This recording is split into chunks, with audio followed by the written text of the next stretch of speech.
Hello everyone, तो कैसे हो आप सभी। उम्मीद करते हैं आप लोग बहुत अच्छे होंगे। तो आज का वीडियो वैसे बच्चों के लिए बहुत इंपॉर्टेंट है जो कि जेईई मेन 2025 के एग्जामिनेशन में अपीयर हुआ है। भाई अभी इस समय सबसे बड़ा डाउट जो बच्चों का निकलकर सामने आ रहा है, भैया हमारा जो मार्क्स आया है उतने मार्क्स पे हमें कौन सा एनआईटी के अंदर एडमिशन मिलेगा। टॉप एनआईटी के अंदर मिल पाएगा, मिड एनआईटी के अंदर मिल पाएगा, लोअर एनआईटी के अंदर मिल पाएगा, और अगर हमें इनमें से किसी एनआईटी के अंदर मिलता है तो हमें कौन से ब्रांचेज मिल पाएंगे। ये सारे मैकेनिज्म आज के इस वीडियो में मैं आपको समझाने वाला हूं। बहुत डिटेल में चर्चा करेंगे, वीडियो को पूरी ध्यान से आप लोग देखिएगा, ठीक है। और सबसे important point, safe score for NIT और साथ ही safe score for JEE main 2025, मतलब एडवांस में अपीयर होने के लिए मिनिमम आपको कितने परसेंटाइल मार्क्स तक लेकर के आने पड़ेंगे। और साथ ही सबसे इंपॉर्टेंट हम यहां पे बात करेंगे शिफ्ट वाइज और कैटेगरी वाइज बात करने वाले हैं। अभी आपके सेशन 1 का एग्जामिनेशन खत्म हुआ है, आंसर की भी आ गया है, उससे मिलान भी कर लिया होगा कि हाँ हमारे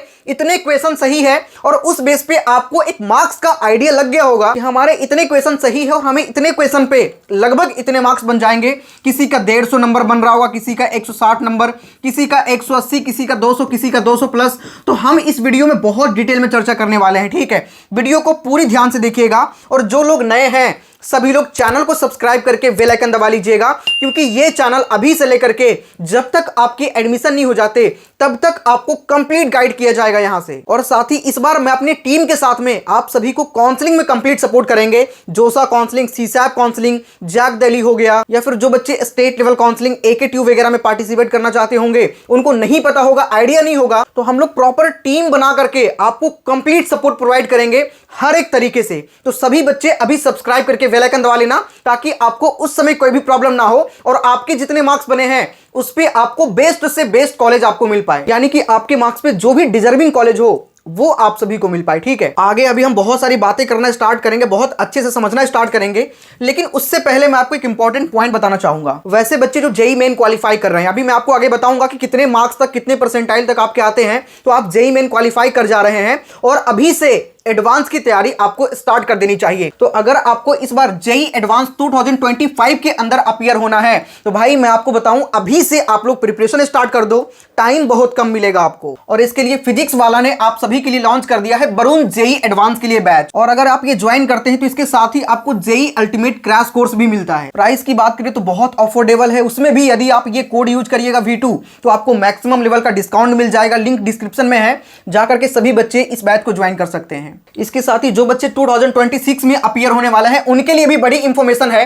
क्लास 11th वाले बच्चे, क्लास 12th वाले बच्चे और जो बच्चे ड्रॉपर हैं उन सभी के लिए भी बैच लॉन्च कर दिया गया है। और पीडब्ल्यू के बैच की सबसे खास बात यह होती है कि इस बैच में आपको लाइव लेक्चर तो मिलते ही मिलते हैं, साथ ही शेड्यूल टेस्ट भी आपको करवाया जाता है, साथ ही आपको डेली प्रैक्टिस पेपर भी मिलता है विद वीडियो सॉल्यूशन। उसके साथ ही अगर आप बैच को परचेस करते हैं तो उसके अलावा कई सारे बैच आपको फ्री भी मिलता है। तो ये सारे बैच को ध्यान से देख लो। जो बच्चे अभी 11th में हैं ये वाला बैच को ले लीजिए, जो 12th में है वो ये बैच को ले लीजिएगा, यानी कि नेक्स्ट ईयर आपका फ्रेशर में एग्जाम होगा। और जो ड्रॉपर हैं वो ये वाला बैच को ले लीजिएगा। हिंदी वाला लेना है तो हिंदी वाला भी अवेलेबल है क्लास 11, 12th और ड्रॉपर के लिए। बैच को परचेस करते टाइम कोड आपको यही यूज करना है V2, जिससे आपको मैक्सिमम लेवल का डिस्काउंट मिल जाएगा, ठीक है। तो सभी का लिंक डिस्क्रिप्शन में है, सभी लोग जाकर के अभी बैच को परचेज कर लीजिए। इस बैच की सबसे खास बात यह है कि इसमें आपको कंप्लीट प्रिपरेशन करवाया जाएगा, कंप्लीट ईयर, मतलब बहुत सारी चीजें आपको यहाँ पे मिलता है। और उसी तरीके से एडवांस वाला भी आप देख सकते हैं, मॉक टेस्ट मिलेगा, पीडीएफ नोट्स मिलेगा, AITS मतलब ऑल इंडिया टेस्ट सीरीज में पार्टिसिपेट करने का मौका मिलेगा, हर चीजें आपको मिलती है, और वो भी इतने अफोर्डेबल प्राइस में, बहुत ही कम दाम में। इस पर भी आपको ये कोड यूज करिएगा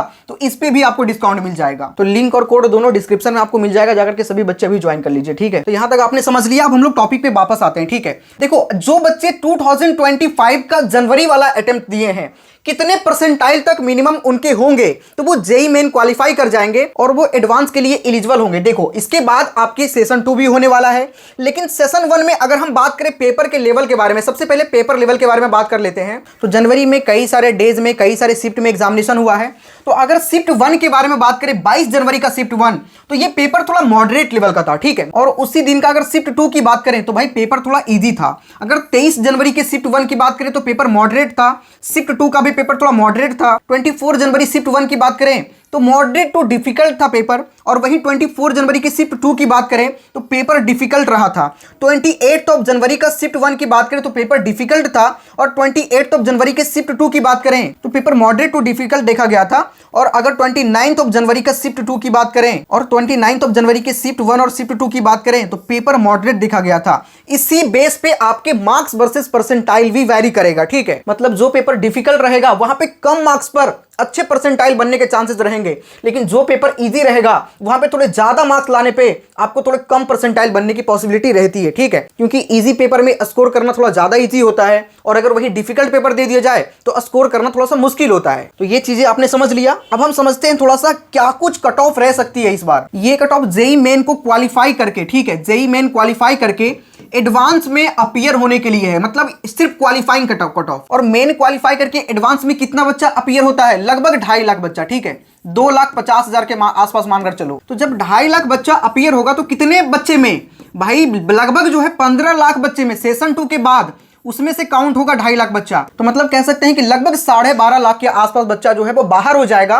वो सिर्फ मेन के बेस पे ही उनको एडमिशन लेना पड़ेगा। बाकी जो बचे हुए बच्चे हैं उसमें से भी 2.5 लाख बच्चा क्वालिफाई करेगा, लेकिन एडवांस में लगभग 1,80,000 के आसपास बच्चा जो रिकॉर्ड कहता है, जो पास रिकॉर्ड कहता है, लगभग इतने बच्चे एडवांस में अपीयर होंगे, ठीक है। अगर जनरल कैटेगरी के कट ऑफ की बात करें तो 94.3 से 94.5 के आसपास आप मानकर चलो, लगभग 94.5 परसेंटाइल के आसपास ये परसेंटाइल है, ठीक है। इसके पहले वाला ईयर की बात करें 2024 का तो उसमें कट ऑफ गया था जनरल कैटेगरी का 93.23 परसेंटाइल और उसके पहले गया था 90.77। मैटर वैरी यहां पे इसलिए कर रहा है क्योंकि भाई 2023 में कम बच्चा अपीयर हुआ था, 2024 में ज्यादा बच्चा अपीयर हुआ और उससे ज्यादा 2025 में है। इसलिए जितने ज्यादा बच्चे अपीयर होंगे ये परसेंटाइल जो है ये बढ़ता जाता है, क्योंकि एडवांस में तो 2.5 लाख बच्चा ही अपीयर होगा। अगर मान के चलिए किसी दिन 20 लाख बच्चा भी जेईई मेंस को लिखने लग जाएगा ना, जेईई मेंस में अपीयर होने लग जाएगा, फिर भी उसमें 2.5 लाख बच्चे ही एलिजिबल होगा। इस वजह से ये कट ऑफ जो है वो लगभग 97 98 तक भी जा सकती है अगर ये कंडीशन बनेगा तो।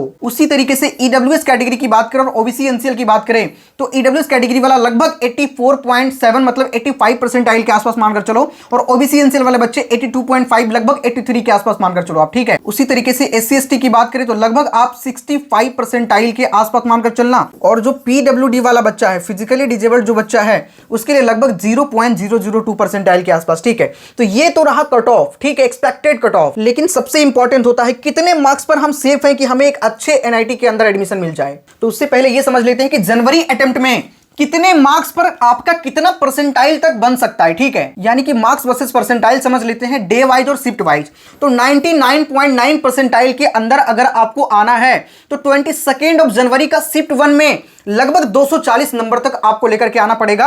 और जबकि मैंने आपको बताया था कि 22 जनवरी का शिफ्ट 2 का पेपर थोड़ा सा इजी था, इस वजह से यहां पे 250 के आसपास तक जा सकती है। उसके अलावा आप यहां पे देख सकते हैं अदर शिफ्ट वाइज वाले बच्चे अपने हिसाब से देख सकते हैं, ठीक है। मतलब 99.9 परसेंटाइल के अंदर आने के लिए आपको लगभग इतने मार्क्स तक लेकर के आने पड़ेंगे। अगर आपको 99 परसेंटाइल क्रॉस करना है तो आप ये मानकर चलिए लगभग 185 प्लस, मतलब 22 जनवरी का शिफ्ट 1 में 185 प्लस, उसी हिसाब से यहां पे आप लोग देख लीजिएगा। वही 97 परसेंटाइल के लिए आप लोग देख सकते हैं डे वाइज शिफ्ट वाइज देख लीजिएगा, 95 परसेंटाइल के लिए अपने हिसाब से देख लीजिएगा यहां पे, और 90 परसेंटाइल के लिए यहां पे आप देख सकते हैं। अब हम लोग समझते हैं बहुत इंपॉर्टेंट पॉइंट यहां पे, ठीक है। अगर आप जेईई मेन 2025 के सेशन 1 के अंदर अपीयर हुए हैं और अगर आपको टॉप एनआईटी के अंदर सीट चाहिए, मिड एनआईटी के अंदर सीट चाहिए या लोअर एनआईटी के अंदर सीट चाहिए, एक कोई भी सीट आपको मिल जाए, इसमें यह नहीं कहा गया है कि आपको कंप्यूटर साइंस मिल जाएगा या ये मिल जाएगा, लेकिन हाँ एक सीट आपको उस एनआईटी के अंदर मिल जाएगा लोअर से लोअर। और वहीं अगर आप चाहेंगे कि मेरा 175 मार्क्स के आसपास जनरल कैटेगरी से आया है और मुझे टॉप में ही लेना है तो टॉप में आपको थोड़ा नीचे के ब्रांच मिलेंगे, लेकिन आप कहेंगे नहीं टॉप में ना लेकर के थोड़ा सा मिड वाला में या फिर लोअर वाला में ले लेंगे तो लोअर में आपको कंप्यूटर साइंस में मिल सकता है और मिड वाला में आपको सिविल, मैकेनिकल, इलेक्ट्रिकल इस तरह के ब्रांचेस में मिल सकते हैं। तो डिपेंड करता है, कॉलेज अच्छा लेंगे तो ब्रांच थोड़ा सा नीचे वाला लेना पड़ेगा, और अगर ब्रांच थोड़ा सा नीचे आप प्रीफर कर लेंगे तो कॉलेज आपको टॉप वाला मिल जाएगा। डिपेंड करता है कि ब्रांच को प्रेफरेंस लेकर के चल रहे हैं कि कॉलेज को प्रेफरेंस लेकर के चल रहे हैं। तो वहीं अगर हम 22 जनवरी के शिफ्ट 1 की बात करें तो जनरल कैटेगरी वाला बच्चा लगभग 175 मार्क्स अगर उसका बनता है तो उसको टॉप एनआईटी के अंदर उसको सीट मिल जाएगा। कंप्यूटर साइंस तो नहीं मिलेगा लेकिन हाँ उसको सीट मिल जाएगा, ठीक है। मिड एनआईटी के अंदर 155 मार्क्स के आसपास अगर उनका बनता है तो मिल जाएगा और लोअर एनआईटी के अंदर 140 140, लेकिन इसमें जो मिलेगा सिर्फ एंट्री आपको मिल जाएगा, ठीक है। मतलब इतने मार्क्स लेकर के आओगे तो आप सेफ हो जाओगे। लेकिन अगर ब्रांचेज आपको अच्छे चाहिए तो उसके लिए काउंसलिंग का प्रोसेस है, मैं आपको बताऊंगा कैसे कैसे काउंसलिंग होती है, कैसे प्रेफरेंस लिस्ट डाला जाता है, और प्रेफरेंस लिस्ट को डालने टाइम में किन किन बातों का ध्यान रखना पड़ता है, वो सारी चीजें मैं आपको बताऊंगा। साथ ही कई सारी वीडियो भी आएगी जिससे ये सारी चीजें, सारे मैकेनिज्म मैं आपको समझाऊंगा। तो सभी बच्चे बस सब्सक्राइब करके अभी जुड़ जाइएगा, ठीक है। ईडब्ल्यूएस कैटेगरी के लिए तो 155 पे सेफ है, टॉप एनआईटी के लिए, मिड एनआईटी के लिए 145 पे सेफ है, और लोअर एनआईटी के लिए 135 पे सेफ है। ओबीसी एनसीएल वाले बच्चे 160 के आसपास, 145 के आसपास, 130 के आसपास। एससी वाले बच्चे 110 के आसपास, 95 के आसपास, 80 के आसपास। एसटी वाले बच्चे 95 के आसपास, 85 के आसपास, 70 के आसपास। आप समझ पा रहे होंगे मैं टॉप की बात कर रहा हूं यहां पे, मिड की बात कर रहा हूं यहां पे, और लोअर की बात कर रहा हूं यहां पे, ठीक है। उसी तरीके से नेक्स्ट शिफ्ट की बात करें तो 22 जनवरी के शिफ्ट 2 की बात करें तो जनरल कैटेगरी वाला बच्चा 180 के आसपास, 160 के आसपास, 145 के आसपास, ठीक है। ईडब्ल्यूएस वाला बच्चा 160, 150, 135 इतने मार्क्स पे सेफ है। ओबीसी एनसीएल वाले बच्चे 165, 150 और 133, ठीक है। एससी वाला बच्चा 115, 98 और 85, ठीक है। एसटी वाला बच्चा 97, 88, 73। और वहीं जो बच्चे पीडब्ल्यूडी वाले बच्चे हैं, जो फिजिकली डिजेबल्ड बच्चे हैं, देखो उनको मैं ये कहना चाहूंगा भाई आपके लिए कट ऑफ तो बहुत कम जाती है, ठीक है। डिपेंड करता है कि किस एनआईटी के अंदर कितने सीट हैं और वहां के आप होम स्टेट हो या फिर अदर स्टेट हो। तो भाई अगर आपके कम मार्क्स भी बनते हैं तो आपके चांसेस होते हैं, कई सारे बच्चों को मैंने देखा है ना कि 20 परसेंटाइल, 30 परसेंटाइल पर उनको एनआईटी के अंदर एडमिशन मिल जाता है, एनआईटी के अंदर 20 परसेंटाइल, 30 परसेंटाइल पर भी। लेकिन मैं तो यही कहूंगा कि अगर आप पीडब्ल्यूडी वाले कैंडिडेट हैं थोड़ा सा मेहनत करिए, 50-60 परसेंटाइल तो मिनिमम लाइए ही लाइए, क्योंकि भाई इनका 0.002 परसेंटाइल भी आ गया ना तो ये एडवांस के लिए एलिजिबल है, वो एडवांस के एग्जामिनेशन में भी अपीयर हो सकते हैं। कितना 0.002 परसेंटाइल के आसपास भी आ जाती है, तो मतलब 1 परसेंटाइल भी बच्चे का आ रहा है तो वो एडवांस के लिए एलिजिबल है। वही जनरल कैटेगरी वाला बच्चा कितना लाना पड़ेगा, 94.5 परसेंटाइल के आसपास, इतना ज्यादा जाता है। इसीलिए जो बच्चे पीडब्ल्यूडी वाले कैंडिडेट हैं बिल्कुल परेशान मत होइए, मैं आपके लिए एक डेडिकेटेड वीडियो बना दूंगा, बस सब्सक्राइब करके आप लोग जुड़े रहिएगा। और आपके कम परसेंटाइल भी आ रहे तो आप बिल्कुल परेशान मत होइए, ठीक है। यहां पे मैं बात कर रहा हूं general, EWS, OBC, SC, ST वाले बच्चों के लिए। अगर हम 23 जनवरी के शिफ्ट 1 की बात करेंगे तो यहां पे आप देख सकते हैं वीडियो रोक करके, जनरल कैटेगरी वाले बच्चे 170, 150, 133, ईडब्ल्यूएस वाले बच्चे 150, 140, 130, ओबीसी एनसीएल वाले बच्चे 155, 140, 126, एससी वाले बच्चे 106, 90, 76 और एसटी वाले बच्चे 93, 87, 67, ठीक है। इतने पे आपको एंट्री मिल जाएगा। लेकिन नीचे के ब्रांच अगर आपको भी टॉप में ही जनरल कैटेगरी से आप है टॉप में चाहिए और टॉप में कंप्यूटर साइंस चाहिए तो भाई कम से कम आपको 250 मार्क्स के आसपास लेकर के आने पड़ेंगे, 240, 250 इस तरह के मार्क्स लेकर के आने पड़ेंगे, क्योंकि भाई आप टॉप एनआईटी के अंदर, वो भी top branch computer science engineering चाह रहे हो तो इतने पे तो एंट्री मिल जाएगा टॉप एनआईटी में। बहुत नीचे वाला 9th number 10th number NIT पे, जो उसमें सबसे नीचे के ब्रांच है, उसमें आपको एंट्री मिल जाएगा, इतने पे सेफ हो जाओगे। लेकिन कंप्यूटर साइंस चाहिए टॉप में तो भाई ये मार्क्स टारगेट करना पड़ेगा। मेरे कहने का मतलब ये आप समझ पा रहे होंगे, ठीक है। उसी तरीके से अदर कैटेगरी वाले बच्चे अनुमान लगा लीजिएगा। आगे अगर बात करें 23 जनवरी का शिफ्ट 2 की बात करें तो उसी तरीके से आप देख सकते हैं जनरल वाले बच्चे 175, 155, 140, ईडब्ल्यूएस वाले बच्चे 155, 145, 135, ओबीसी एनसीएल वाले बच्चे 160, 145, 130, एससी वाले बच्चे 110, 95, 80, एसटी वाले बच्चे 95, 85, 70, ठीक है। वीडियो रोक करके भी आप लोग देख सकते हैं।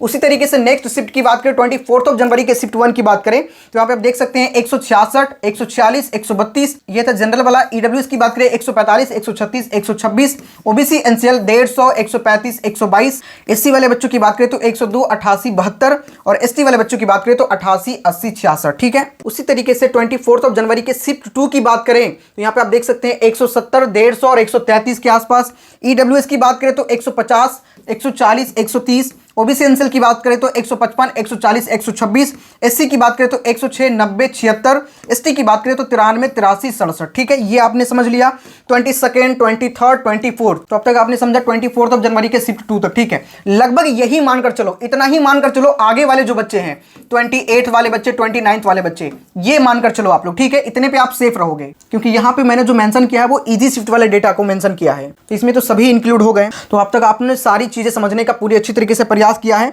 बाकी जो भी डाउट है कमेंट में आप लोग कमेंट करिएगा, और नेक्स्ट वीडियो आप लोग किस पर चाहते हैं वो भी कमेंट करिएगा, ठीक है। बाकी इसी तरह के और भी कई सारे वीडियो आप सभी को प्रोवाइड करते रहेंगे, जिससे कि जब तक आपके काउंसलिंग स्टार्ट हो तब तक आपके नॉलेज का इनहेंसमेंट इस तरीके से हो पाए कि हाँ उस समय जब कॉलेज से रिलेटेड बातें आए तो चीजें आपको समझ में आ पाए कि हाँ हमारे जितने परसेंटाइल, जितने मार्क्स बन रहे हैं, इस मार्क्स पे हमें कौन सा बेटर कॉलेज, कौन सा बेटर से बेटर कॉलेज मिल सकता है। तो जितने भी बच्चे हैं सभी लोग सब्सक्राइब करके जुड़ जाइएगा, ठीक है। और इसके साथ ही एक बहुत बड़ी अनाउंसमेंट आप सभी के लिए है कि जो भी बच्चे जेईई मेन वाले बच्चे काउंसलिंग को लेकर सोच रहे हैं, भैया हमारे मार्क्स पे कौन से कॉलेज मिल सकते हैं, कम मार्क्स से तो कैसे हम लोग को कॉलेज मिलेगा, कौन से ब्रांच मिलेंगे, इस तरह के बहुत सारे डाउट होंगे। तो उन सभी डाउट के लिए मैं और हमारी पूरी टीम आप सभी के लिए ऑफलाइन काउंसलिंग जो है वो पटना में एक सेमिनार करने वाले हैं, यहाँ पे आप देख सकते हैं, ठीक है। और ऐसा नहीं, हमारे पास जो वीडियो देख रहे होंगे आप लोग हो सकता है यूपी से होंगे या कहीं अदर सिटी से होंगे, तो एक डिस्क्रिप्शन में एक फॉर्म का लिंक है, ठीक है, जाकर के चेक करो। ऑफलाइन काउंसलिंग सेमिनार करके एक फॉर्म होगा, डिस्क्रिप्शन में चेक करना, उसको सभी बच्चे फिल कर लीजिए। अभी पटना में होने वाला है, तो जितने भी बच्चे पटना वाले हैं पटना फिल करिएगा, और जो बच्चे अदर सिटीज से हैं वो अदर सिटीज को है अपना डाल दीजिएगा, जिससे कि जहां से ज्यादा वोट आएगा, जहां से ज्यादा बच्चों का फॉर्म आएगा, हम लोग नेक्स्ट सेमिनार वहां करने वाले हैं। पहला सेमिनार हमारा पटना के अंदर हो रहा है, जिसमें हम लोग कंप्लीट चीजें बिल्कुल फ्री करने वाले हैं। फॉर्म को जैसे ही फिल करते हैं हमारी टीम की तरफ से आपको कॉल आएगा, और वो सेमिनार का डेट और कहां पे सेमिनार होगा ये सारी चीजें आपको बता देंगे, ठीक है। साथ ही आपके लिए बहुत सारी व्यवस्थाएं भी होगी, कोई अच्छे होटल में ही किया जाएगा और बिल्कुल फ्री होगा, हम लोग सारा खर्च उठाने वाले हैं, ठीक है।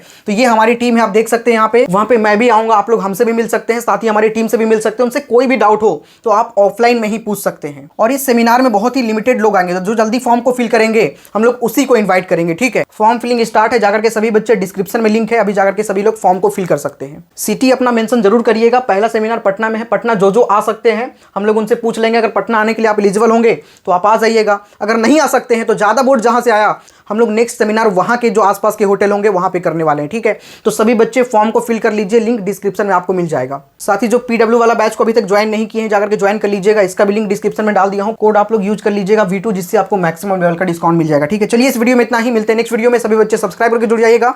चलिए तब तक के लिए जय हिंद।